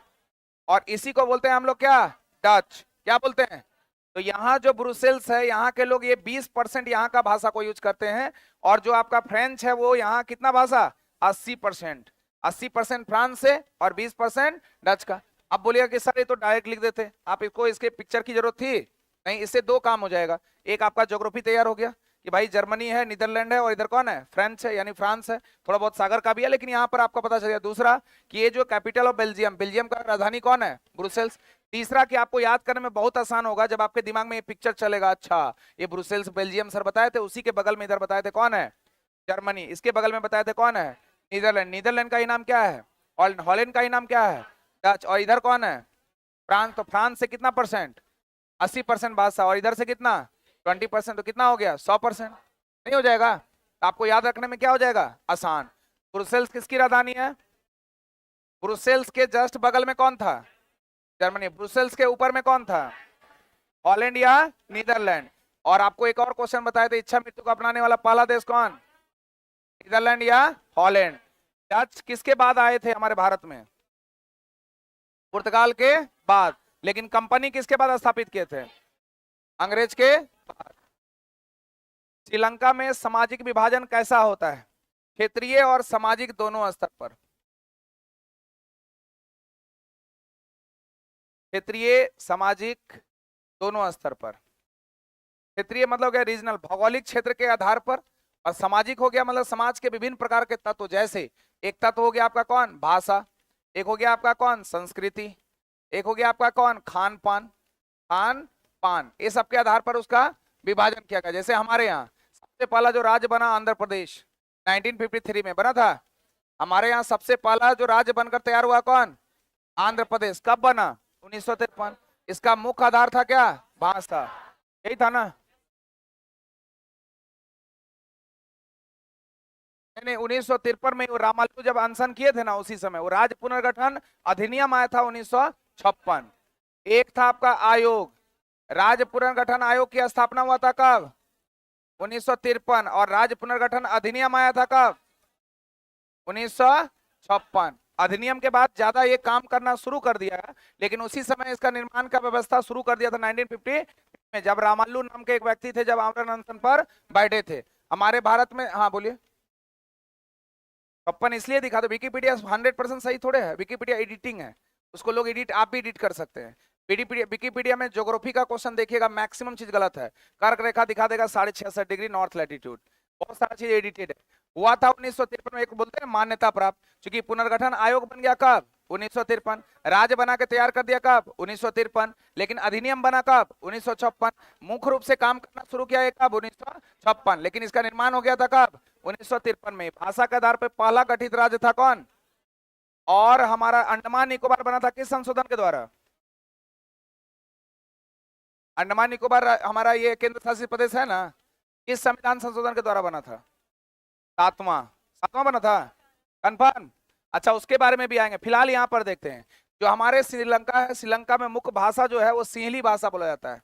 कौन सा भाषा, सिंहली भाषा लोग बोलते हैं, कुछ लोग तेलुगु तमिल वगैरह का भी कुछ कुछ प्रयोग करते हैं, लेकिन मुख्य भाषा यहाँ पर क्या है, सिंहली। तो भाषा के आधार पर भी इसका विभाजन किया गया है, कहाँ का, श्रीलंका का, और ये हमारे पड़ोसी देशों में से एक है। यहाँ पर है ना श्रीलंका, इन दोनों के बीच में पाक स्टेट है, इन दोनों के बीच में खंबात खाड़ी है, ये स्तर बोलते हैं। क्या खंबात खाड़ी क्या करेगा, खंबात खाड़ी यहाँ ना है, इससे पता चलता है आप यहाँ है कि नहीं है, और दूसरा जानकारी है कि नहीं है। यहाँ खंबात की खाड़ी है नहीं, तो होगा तभी बोलिएगा, तो फंसिएगा नहीं, तुरंत हम इधर उधर ले चलेंगे। पाक स्टेट है, अन्नार की खाड़ी है, नहीं है, आदम ब्रिज है, आदम ब्रिज है, रामेश्वरम सेतु है, नहीं है, पंबन द्वीप है, नहीं है, तो फिर से बताइए, पंबन द्वीप है, राम सेतु है, एटम ब्रिज है, पाक स्टेट है, मन्नार की खाड़ी है, नहीं है, है कि नहीं है, अरे है कि नहीं है, बोलते हैं नहीं है, कुछ लोग बोलते हैं है। फिर से, पाक स्टेट है कि नहीं, पाक स्टेट है। आपका नाम क्या है, हाँ चंदन, परेशान नहीं हुई है, आपका चेहरा पे दिख रहा है वो परेशानी, हम है ना, क्वेश्चन मिल जाएगा आपको, ठीक है, 3 गुना क्वेश्चन मिल जाएगा, खुश होकर पढ़िए, ठीक ना। पढ़ने के लिए सबसे इंपॉर्टेंट चीज क्या होता है पता है, अगर ये चीज ठीक नहीं रहेगा ना, प्रेशर में रहिएगा ना, तो पढ़ाई नहीं होगा, छोटा से चीज बड़ा से बड़ा बन जाएगा आपका। और जब ये पूरा एकदम हर्ष खुशी ऊपर में रहेगा ना, तो जो आंख बंद करके आंसर बढ़ेगा ए, वो आंसर उस दिन क्या होगा, ए। आज जिस दिन टेंशन में आप करके देखिएगा, मेरी बात को ध्यान से समझिए, इस रेस में स्टूडेंट सिर्फ पढ़ रहा है, सिर्फ रट रहा है, याद कर रहा है, कितना घंटा पढ़ते हैं ये इंपॉर्टेंट नहीं है, कितने अच्छे से पढ़ते हैं वो इंपॉर्टेंट है। रिजल्ट निकालना एक अलग कला है, और तेज होना एक अलग कला है, तो दोनों में बहुत डिफरेंस है, बहुत अंतर है। मार्केट में बहुत तेज लोग क्या हो रहा है, घूम रहा है, आज तक पीटी कभी नहीं निकला, लेकिन रिजल्ट निकालने के लिए आपको एक अलग तरह से अप्रोच अपनाना पड़ेगा, और उसके लिए दिमाग का खुश होना बहुत जरूरी है। आप किसी दिन बैठिएगा टेंशन में, सेट मारिएगा, आपका जाना हुआ प्रश्न क्या हो जाएगा, 100% गलत होना ही होना है। किसी दिन खूब खुश रहिएगा, और उसके बाद बैठ जाएगा सेट मारने के लिए, देखिएगा जिस पर कदम रखिएगा ये वाला, वही आंसर उस दिन क्या होगा, आप करके देखिएगा एक दिन। इसका मतलब खुश होना बहुत जरूरी है। अब बेचारा को तभी से देख रहे हैं बहुत टेंशन में है, तो हमको लगा एक बार बोल देते, एकदम टेंशन लीजिए, जितना क्वेश्चन बोलेगा उतना क्वेश्चन हम बनवा देंगे, ठीक, हम किताब लगा के पढ़ा देंगे, ठीक है, खुश हैं, टेंशन नहीं लीजिए, अच्छे विद्यार्थी हैं। चलिए आगे बढ़े, आगे बढ़े, थोड़ा बहुत भूले होंगे, आप बोलिए तो, आप खड़े हो जाइए, थोड़ा हम भी देख ले कौन कौन पढ़ रहे हैं नहीं पढ़ रहे हैं। हमारे यहाँ जो वोट देने का अधिकार है वो कितने आर्टिकल में है?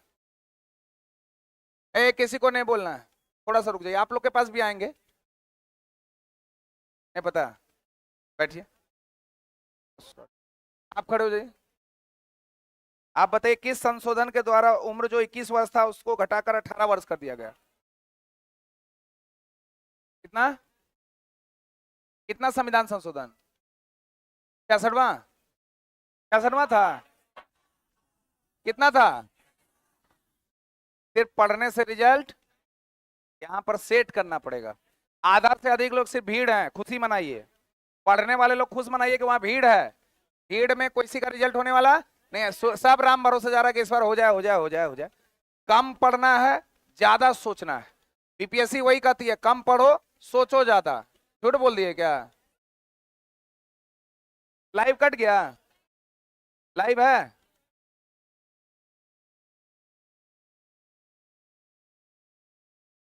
लाइव कट गया है ना?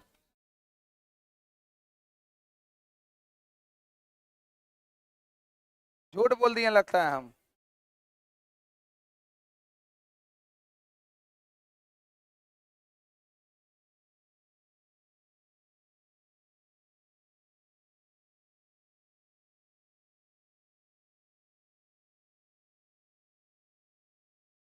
आज लाइट सर में भी कटा था क्या?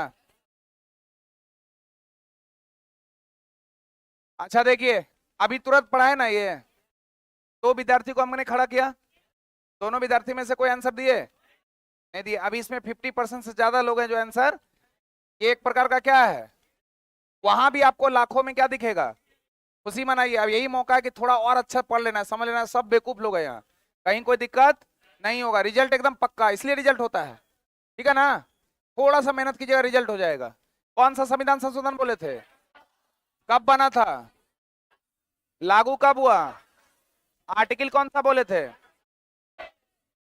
अच्छा, अभी जो बोले भारत और श्रीलंका के बीच में, ये ज्योग्राफी का ही लेके क्वेश्चन है, लेकिन इसमें दोनों में आ जाएगा। तो इसमें हम बताए थे तो पम्बन द्वीप था, एडम ब्रिज था, रामेश्वरम सेतु था, उसको राम सेतु बोलते हैं, और मन्नार की खाड़ी, पाक स्टेट, खंबात की खाड़ी नहीं। ब्रुसेल्स में कितने प्रतिशत लोग डच भाषा बोलते हैं? हटा दें इसको।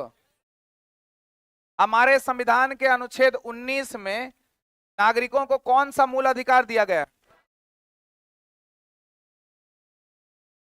स्वतंत्रता का अधिकार। हाँ, अभिव्यक्ति की स्वतंत्रता है। देखिए, आर्टिकल कौन सा बोला? सबसे पहले तो ये फंडामेंटल राइट का विषय है। फंडामेंटल राइट बना कहां पर? भारत में, ब्रिटेन में। ब्रिटेन से अडॉप्ट किया कौन, और यूएसए से अडॉप्ट किया कौन? भारत। ये बनकर तैयार हुआ 1215 में, इसको बोला गया मैग्ना कार्टा। क्या बोला गया? तो ब्रिटेन का मैग्ना कार्टा 1215, और इतिहास में एक लड़ाई हुई थी तराइन का तीसरा युद्ध, third war of Tarain, Tarain का तीसरा युद्ध 1215 में हुआ था। तराइन का तीसरा युद्ध इल्तुतमिश और यल्दौज के बीच, जिसमें इल्तुतमिश की जीत होती है और यल्दौज हार जाता है। ये तो इतिहास का विषय का प्रश्न है। ये 1215 में जो मैग्ना कार्टा एक प्रकार का सरकारी दस्तावेज होता है, जहां पर लॉ एंड ऑर्डर के बारे में बताया जाता है ना, एक प्रकार का कानून संग्रह बोलिए। ये मैग्ना कार्टा की उपाधि दिया गया। ये ब्रिटेन में बनकर तैयार हुआ, इससे अडॉप्ट किया कौन, और यूएसए से अडॉप्ट किया कौन? तो हमारा भारत, क्वेश्चन पूछेगा, हमारा भारत फंडामेंटल राइट यानी मौलिक अधिकार किस देश से लिया है? यूएसए से। बना कहाँ है? अगर पूछेगा ये भाग कितने विषय का है? भाग 3, आर्टिकल 12 से, आर्टिकल 12 से, और भाग कितना बोले? भाग। बना कहां पर? बना कहां? ब्रिटेन से कौन लिया? कौन लिया? यूएसए से कौन लिया? कौन लिया? अब यहां पर आर्टिकल दिया है कौन? 19। तो जब हम लोग फंडामेंटल राइट पढ़ते हैं तो उस फंडामेंटल राइट में अलग अलग पॉइंट का व्याख्या है नहीं है? पहला समानता का अधिकार है, समानता का अधिकार, अभी पूछेंगे हम सबसे, समानता का अधिकार। दूसरा, स्वतंत्रता का अधिकार। तीसरा, शोषण के विरुद्ध अधिकार। चौथा, धार्मिक स्वतंत्रता का अधिकार नहीं है। पांचवा, संस्कृति और शिक्षा संबंधी अधिकार। छठा था संपत्ति का अधिकार। हम बोले था मतलब है नहीं। और सातवां है संवैधानिक उपचारों का अधिकार। संवैधानिक उपचारों का अधिकार, यही ना है। तो हमारे जो मूल संविधान थे उसमें कितने पॉइंट थे? कितने पॉइंट? ये संपत्ति का अधिकार अब यहाँ है, इसको आर्टिकल 300 क में क्या कर दिया? कन्वर्ट कर दिया। अब एक कौन सा अधिकार बन गया? विधिक। या फिर कौन सा अधिकार? कानूनी अधिकार। विधिक या कानूनी अधिकार। तो जो समानता का अधिकार आर्टिकल 14 से 19 से 23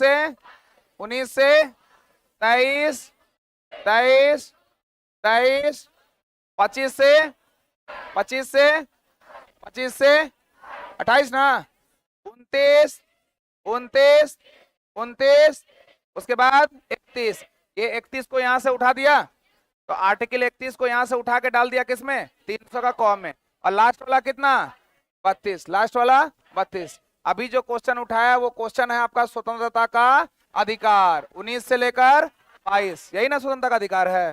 तो यही क्वेश्चन आपसे पूछा था। तो स्वतंत्रता का अधिकार जो आर्टिकल 19 के अंतर्गत है, इसमें भी अलग अलग पॉइंट है, इसमें भी अलग अलग पॉइंट है। तो 19(1) का ए में है क्या? ये पूरा पॉइंट कितने लोगों को याद है? हाथ उठाइए। पहला है वाक और अभिव्यक्ति की स्वतंत्रता, right to speech and expression, ठीक। उसके बाद है 19(1) का बी, इसमें क्या है? सम्मेलन करने की स्वतंत्रता। उसके बाद 19(1) का सी में क्या है? संघ या संगठन बनाने की स्वतंत्रता। फिर 19(1) का डी में क्या है? कहीं भी आवागमन करने की स्वतंत्रता, यानी आने जाने की स्वतंत्रता। यही ना दिया है। इसके बाद है 19(1) का ई, इसमें क्या है? बसने की स्वतंत्रता या निवास करने की स्वतंत्रता। 19(1) का एफ में था, कौन सी था? संपत्ति का अधिकार। कौन सा अधिकार था? और 19(1) का जी में क्या है? व्यापार, व्यवसाय और वाणिज्य करने का अधिकार। यही ना है। तो टोटल पॉइंट कितना हो गया?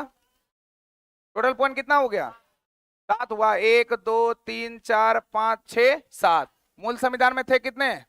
7। फिर 19(1) को क्या कर दिया? हटा दिया, डाल दिया किसमें? 300 का कॉम। यानी संपत्ति का अधिकार कितना जगह दिखा? आर्टिकल 31 में दिखा, 19(1) का एफ में दिखा, 19(1) का एफ में दिखा। इन दोनों को किस में डाल दिया है? 300 का कॉम। अब ये मौलिक अधिकार रहा, अब ये बन गया क्या? विधिक या कानूनी अधिकार। तो अब इसको याद कैसे करेंगे? देखिएगा, ध्यान दीजिएगा, लिखना नहीं है अभी, पहले सुन लेना है। वाक और अभिव्यक्ति की स्वतंत्रता का अधिकार एकदम कोरिलेट है। जैसे हम बोलेंगे कल आप लोग को 12 बजे क्लास आना है, आइएगा कि नहीं? तो पहले हम बोलेंगे तब ना आइएगा। अगर बोलेंगे कल मत आइए तो आइएगा। तो बोलेंगे कल आना है तो आइएगा कि नहीं? तो पहले क्या करेंगे? बोलेंगे, बोल दिए कि कल आना है तो आना है। जैसे ही आइएगा आप लोग यहाँ पर पहुंच गए। अभी देखिए, जैसे कल मतलब आज पहुंच गए सब लोग, पूरा सम्मेलन लगा हुआ है, लग रहा है पूरा भीड़ भाड़ है, बोलते ही नहीं है, सम्मेलन है। अब इस सम्मेलन में संघ बना हुआ है, संगठन। देखिए, लड़की लोग का ग्रुप एक तरफ है कि नहीं? लड़का लोग का एक तरफ है कि नहीं? और जो खास दोस्त लोग एक साथ बैठे हुए कि नहीं? अपना अपना संघ संगठन बनाए हैं कि नहीं? सब अपना ग्रुप में है कि नहीं? तो सबसे पहले बोलने के बाद क्या बना? सम्मेलन। सम्मेलन के बाद क्या बना? संगठन। अचानक पता चला लाइट कट गया। अब बोले सर छुट्टी दे दी। अब क्या बोले? चलो कहीं घूमने चलते हैं। ग्रुप बना हुआ है ना, चलो कहीं घूमने चलते हैं। तो कहीं घूमने के लिए गए, आवागमन, आने जाने की सुविधा। पहुंच गए जम्मू कश्मीर। कहां पहुंच गए? कहां पहुंच गए? अब जम्मू कश्मीर में जैसे ही देखे तो सुंदर सुंदर लड़की लोग दिख गई, वाह। तो अब वहां से बिहार आने का मन करेगा? मन करेगा वहीं पर क्या कर जाए? बस जाए। तो आवागमन गए कहां? जम्मू कश्मीर। अब वहां जाने पर बसने का मन करने लगा। बोले आप तो तुम ही हो जो हो, यहीं पर रुक जाते हैं। तो निवास और बसने की स्वतंत्रता। लेकिन बसिएगा कैसे? आपके पास क्या चाहिए? पैसा नहीं रहेगा तो लड़की मार के भगा देगी कि नहीं? तो आपके पास क्या चाहिए? पैसा। पैसा मतलब क्या? संपत्ति। और संपत्ति लाने के लिए आपको पकौड़ा बेचना पड़ेगा ना। तो ठेला लेके पकौड़ा बेचना शुरू कर दीजिएगा। तो कोई भी व्यापार व्यवसाय करना शुरू कर दीजिएगा।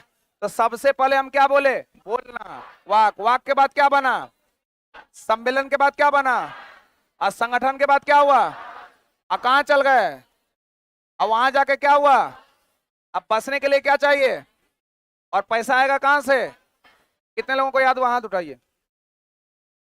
कितने लोगों को याद नहीं हुआ वो हाथ उठाइए।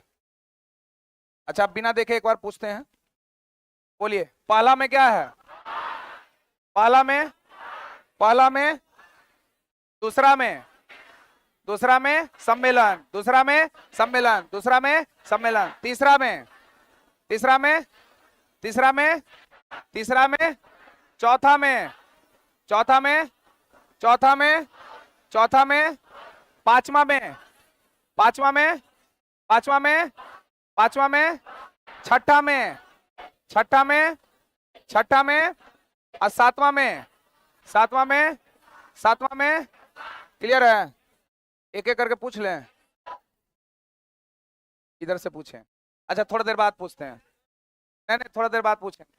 चलिए देखिए, अब इससे रिलेटेड कुछ आर्टिकल है, उसको याद कर लीजिए जल्दी से, क्योंकि आप लोग आर्टिकल पहले भी पढ़ेंगे। कुछ अधिकार ऐसे हैं जो हमें नागरिकों को मूल अधिकार दिया गया है, कुछ अधिकार ऐसे हैं जो विदेशियों को भी नागरिक अधिकार दिया गया है। तो सिर्फ आर्टिकल आपको याद रखना है। आर्टिकल कितना बोले, 15। किसको दिया गया है, नागरिक को।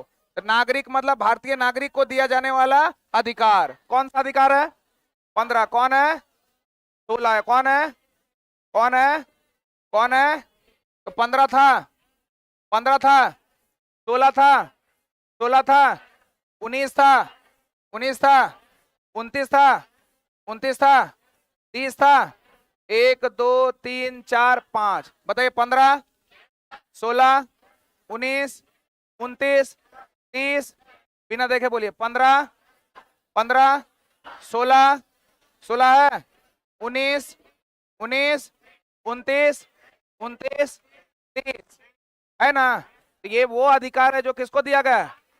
लेकिन कुछ ऐसे अधिकार हैं जो सिर्फ और सिर्फ नागरिक के साथ साथ किसको, विदेशों को भी दिया गया है। कितना आर्टिकल है, 14।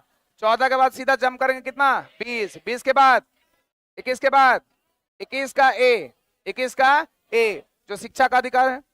आर्टिकल 21 का ए में शिक्षा का अधिकार है। आर्टिकल 45 में शिक्षा का अधिकार है। आर्टिकल 51 ए का 11वां पॉइंट में शिक्षा का अधिकार है, जो 86वां संविधान संशोधन 2002 के द्वारा जोड़ा गया था ना। तो यहाँ पर 21 का ए, तो 14 है, नहीं है। ये ऐसा अधिकार है जो नागरिक और विदेशी दोनों को दिया गया मूल अधिकार है। 14 है। 14 के बाद सीधा जम के कहा, 20 के बाद 21 के बाद 21 का को, उसके बाद उसके बाद उसके बाद उसके बाद 25, उसके बाद 26 भी है, यहाँ है 26। उसके बाद पूरा कहां तक ले जाएंगे, 28 तक, क्योंकि 29 30 कहाँ है, इधर था ना। 29 30 किधर है, इधर। तो इधर वाले में बताइए 14 था, सीधा जम करके कहाँ है, 20 के बाद 21 के बाद 21 का ए, 21 का ए, 22 है, 23 है, 24 है, 25 है, 26 है, 27 है, 28 है, 29 भी चल गए आप लोग, कुछ लोग चले गए 29। अब आप बताइएगा नागरिक इधर वाला ना है और नागरिक और विदेशी इधर वाला ना है, आपको खाली बोलना है इधर कि इधर। ठीक, अब ऐसे नहीं कर देगा इधर, या तो इधर या तो इधर। ठीक है, अब हम बोलेंगे आर्टिकल, आपको बताना किधर। ठीक है, बोलिए 14। इधर का मतलब क्या, सिर्फ नागरिक, इधर हो गया नागरिक और विदेशी दोनों, ठीक ना। तो 14 किधर, पक्का, उल्टा पुल्टा पूछे, 20 किधर, 21 किधर, 21 एक किधर, 29 किधर, 30 किधर, 22 किधर, 23, 24, 25, 26, 27, 19, 28, 29, 30, 14, 14, 16, 16, 15, 15, फिर से 14 किधर है, 15, 16, 19, 19, 20, 21, 21 का ए, 22, 23, 30। हाँ, 24, 25, 26, 27, 28, 29, 30, मतलब याद हो गया। अच्छा बिना देखे कॉपी में अपने से लिख लिया किधर किधर, नागरिक इधर और नागरिक विदेशी इधर। अब पूरा लिख के देखिए संतुष्टि हुआ कि नहीं, लिख पाए कि नहीं। अगर लिख लिए तो दिमाग सही है, नहीं लिख पाए तो दिमाग को और अच्छा से कर लेना है बिना देखे।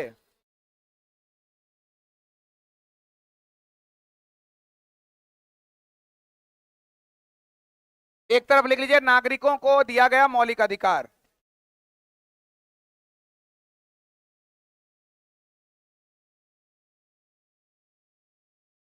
हाँ उसको नहीं छोड़कर, हाँ उसमें छोड़, वो सारे आर्टिकल को शत्रु देश को छोड़कर मैक्सिमम जगह। क्या, कौन सा आर्टिकल? नहीं, कुछ आर्टिकल उसको प्रोविजन किया गया और उसमें कुछ आर्टिकल में ऐसा कुछ आर्टिकल है जो शत्रुओं देशों को छोड़कर है। मेनली 22 है उसमें जो शत्रु देश को छोड़कर रहता है, वो शत्रु देश में काउंट नहीं होता है। लिखे, आपने से लिख के रखिए, संतुष्ट हुए कि लिखे कि नहीं। जो लोग लिख लिए हाथ उठाइए, ऑनलाइन वाले लोग भी लिखिए।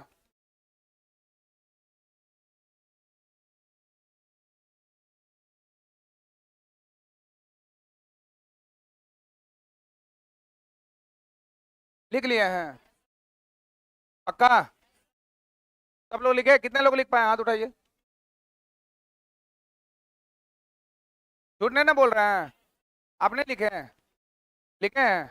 आज तो बता दीजिएगा, कल फिर पूछेंगे तो नहीं बता पाएगा। अच्छा, वोट देने का अधिकार किस में है? किस संविधान संशोधन के द्वारा? कितना से कितना उम्र किया गया? ये बनकर तैयार हुआ कब? बेल्जियम का राजधानी है क्या? ब्रुसेल्स के बगल में इधर कौन है? उत्तर में कौन है? और इधर कौन है? तो भाषा में फ्रांस कितना बोला जाता है? डच कितना बोला जाता है? याद है? आज की सभा यहीं पर समाप्त होती है, अब अगले क्लास में